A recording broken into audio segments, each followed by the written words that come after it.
Have you noticed search has changed? Does that mean that organic traffic is something of the past? You can still maximize your written content reach with AI search. Stay tuned. Hello, everyone, and welcome to the Amplify Your Authority podcast. I'm Marissa Shadrick, your host. So you may have noticed that when you go to Google and you do a search, all of a sudden it looks different. You have a summary now. You don't have all of these links to search through and click through. That has changed how people find things. And how will they find you now? Well, we're going to talk about that today. And why does this matter? Well, I want you, first of all, to take a breath, because if you're a solopreneur like me, you wear many, many hats. You're writing the content, you're doing the marketing, you're doing the sales, you're doing the social media, you're doing the planning, you're creating the courses, you're doing. And one more thing that changes makes you a little nervous. Well, I want you to take a breath, because all these changes, I'm going to try to explain to you what's happening. Now, I'm not an SEO expert, but I am a researcher. So all of this is data that I've collected, and I've been observing what's been happening, and I want to just relay that to you. Now, this is going to evolve. It is literally new. I don't think there's one expert right now out there that knows exactly what to do, but it's not about hacks. It's not about gaming the system. It's about realizing what's going on right now and doing the best that we can with what we have today. So let me grab my notes and we'll get started here. So for you, the solo business owner who wears many, many hats, you maybe been blogging or creating a newsletter, and now you're wondering, is anybody going to see it? Now, here's something I want you to understand. And it took me a minute to wrap my brain around it. Maybe you'll figure this out much faster than me, but search is changing how content is delivered to people, not how content is discovered.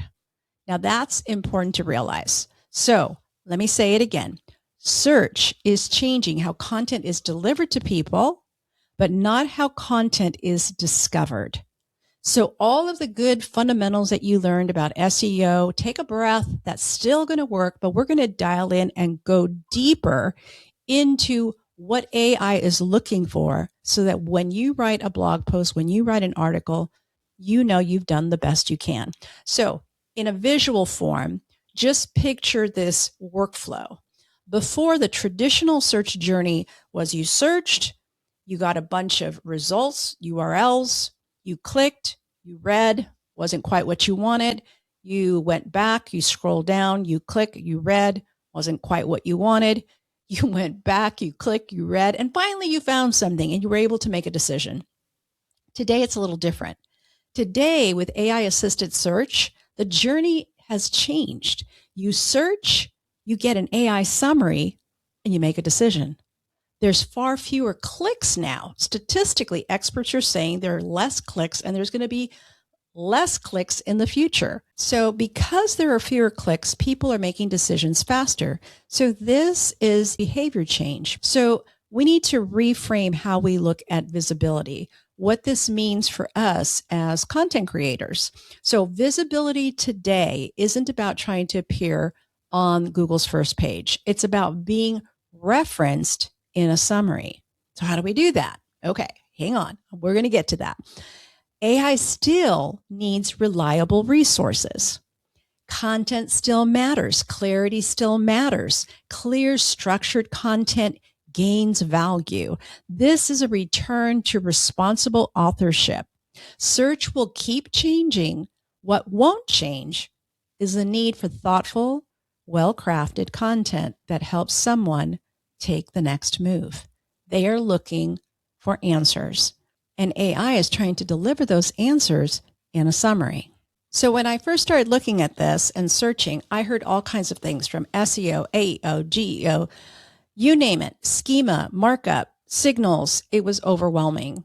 And I can understand why many writers were starting to wonder what's going on, because we don't even know what to call it, right? What do we call it? SEO, EO, AO, what is it? Well, we don't need to understand a lot of the technical language. So that's a relief. If you've been practicing good writing habits, you are okay. You're not going to have any problems whatsoever. Let me go over a couple of jargon terms for you. Schema is simply labels, and in the layman's term, because I'm not very technical, it explains what your content is about. It explains the author, the topic, the freshness of it. Is it dated content or is it relevant? Is it current? The structure. Tools like Yoast for WordPress, I still use WordPress, believe it or not. They handle a lot of this back end stuff. If you've ever used Yoast, it gives you a green light. There's things that you need to do. You don't need to code. You don't need to be an expert. You don't need to add more technical stuff to your writing. If you want peace of mind, you can always go to Google's rich results test, and you can put a URL of your blog post in there, and it will confirm whether the structured data is recognized. We're going to talk about what you can do to be recognized in just a second. Now, when you write, you're leaving breadcrumbs so that AI can discover you, so you become discoverable. AI looks for signals of clarity.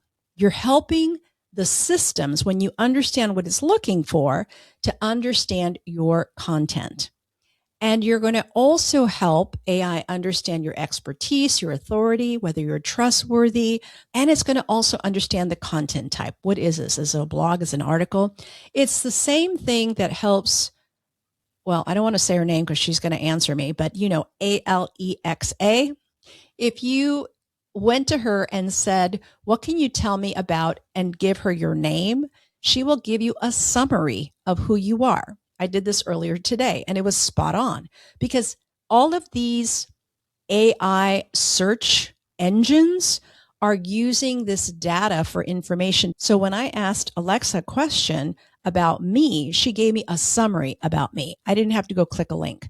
So all this is working to not only help the results that you get, like on your desktop or your laptop or your phone, but also for the world that we live in. That's the audible world where we can just use voice commands to get information.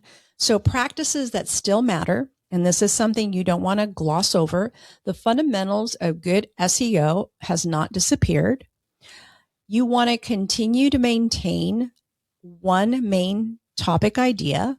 You want to continue to do the best you can to find keywords for that main topic. And you still want to think about your audience awareness and consider, what do I want them to think? What do I want them to believe? What do I want them to do when they read this article? You still want to have those internal links and external links, and use the H1 and H2 and H3, all the practices you've done before. You want to have a good image for your blog post or your article. You even want to have some images inside of the article as well, because that means you've got some valuable information and you're even showing graphics to explain your point of view in this article. You want to have a structured framework that you can use over and over again. So visuals are very helpful. And if you're making a claim, cite it, just like we used to do in school. Cite the work and reference it. So all of this helps your credibility and also helps for you to be trustworthy. Okay, now to the writing craft. The writing craft is really important, which basically, I really love this. I love the fact that AI, when people thought that AI was taking our originality away and causing us to just write lazy writing using AI, the search is actually telling us, go back to the fundamentals of writing. Don't just put something in ChatGPT and have it write an article for you. You remember that you are the author of that article. So here's some key things that you want to keep in mind. You want to be able to open with the answer near the top. At least tell people what the article is about, the premise, the point of view that you are getting ready to share with the reader. So you want to have it near the top. You want to write for skimming first and depth second. That means people will skim and they will look at the subheads. They will take a look at the article before they go deep and read it. So you want to respect people's attention with white space. You don't want to have blocks of text. You want to edit ruthlessly. Have an editing process where you make sure your transitions are really good and you didn't leave things out and you explain certain things and you don't have jargon. You want AI to assist you with this. AI can help you. Once you give it the information, the knowledge, you can use ChatGPT to help you edit your content, or you can use Claude to refine your writing, but it has to come from you. Good structure isn't about gaming algorithms. It's about making your thinking understandable. So I love that we're going back to the fundamentals. I love that we're going back to the art of writing. And I think we can just start using ChatGPT and just maybe even on our phone with the microphone, begin to talk to it and say what we're going to talk about. I see this struggle in the world, or I know my audience is struggling with this, and I want to write about it because I have an important point of view that I think is going to help them. And just get on a rant and start talking. Then you can take that and you can begin to structure it a little bit using AI, but then fill in all of the variables, put in your perspective, put in your frameworks, put in the things that really upset you about that topic and the things that are really helpful for your audience as well. You can write a how-to, you can write a perspective piece, you can write an educational piece, but give it some thought. And this is what I had to do when I was writing articles for magazines. Back in the day, I had to get a copy of the magazine and read it from cover to cover. And the way I analyzed, even though they gave me information about the particular magazine, they gave me demographic, I looked at the articles that were being written. I looked to see what perspectives were being given, how long the articles were. I looked at the ads to see how they were targeting the audience. I looked at the cover. What did the person on the cover look like? Were they professional? Were they casual? What were they focusing on? To get a feel of the personality, so to speak, of the magazine. That's kind of like what we're doing now. And back then, that was our research. Today, we have AI to help us research, to figure out what those pain points are so we can write the perfect article for our audience. So here are a few practical takeaways. Discoverability isn't just about being found. It's about being a source that's worth citing. So you become a source that AI decides, ooh, I want to create a summary about this person because they created a very well-written piece of content that's going to help the reader. It's no different than when you ask Alexa to tell you who is and give Alexa your name, and she gives you a summary of who you are. Try it. So you want to be able to write content just the way you were doing, but go a little deeper. Go a little deeper and make sure you've got some compelling subheads. So when people are scanning and they see those subheads, they have a clear view what that article is about. Don't make them guess. Don't make them use cognitive overload where they're trying to figure out what you're saying. Write it in simple English. You can tell AI, proofread this and make sure I wrote it in a way that an 8th grader can read this. Because you don't want that article hard to read. You don't want people reading and reading over. That's cognitive overload. Use long, short sentences. Use one-word sentences. So sentence length variation is helpful too. Again, all the little things that we used to do to write content before we got a little lazy using AI, we're coming back to writing better content. So take a breath, relax, don't panic. It's all going to be okay. And remember these 5 tips. Number 1, don't chase every single change. Like I said, all of this is evolving. None of us are experts. We're doing the best we can with what we have. Number 2, go deeper, not faster. More isn't necessarily better. Go deeper, not faster. Number 3, keep serving real questions, real people. Find out what it is they're looking for. Number 4, make small, steady improvements. So continue to improve, continue to perfect your writing process. And lastly, stay focused and don't forget you can repurpose your content and bring a different perspective. So even though you're going deeper, even though it's taking a little longer to write it, you can repurpose it and come from a different perspective. So you're really not working harder.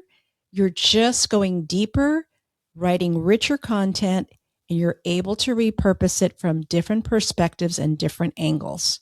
So I hope this was helpful for you. If it was, I would love it if you would leave me a rating and review. And if you're watching this on YouTube, yes, I'm back on YouTube again, I would love it if you would subscribe and even leave a comment. Thank you so much, and I'll talk to you soon. Take care.